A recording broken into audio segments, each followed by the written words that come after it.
Let's talk of our traditional subtractive manufacturing as we've known for 100 years now. Um, and we'll come to additive manufacturing a little later.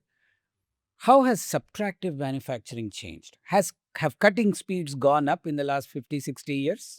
It's a very good introduction to how materials has impacted manufacturing, large scale manufacturing. Yes. Whether it's cutting or forming processes, forming is shaping without material removal. So, like you're rolling, drawing, etc. Or whereas machining is you remove material, subtractive. Forming is net zero, Yeah. right? Yeah. So, both of those domains have been, if you look at where these processes were, let's take machining, at the beginning of the previous century to Okay. where it is today.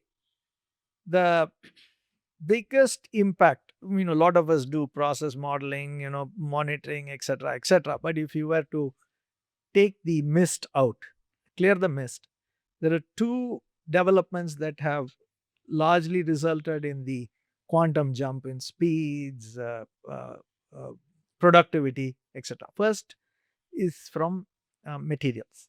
So, in the turn of the last century, you could cut something, say, let's take steel or aluminum, for example, at a few feet per minute. And the cutting tools were made out of some sort of uh, um, steel. Okay, may Some not be hardened steel. not even tool steel, but some sort of hardened steel. Then came a person named F.W. Taylor.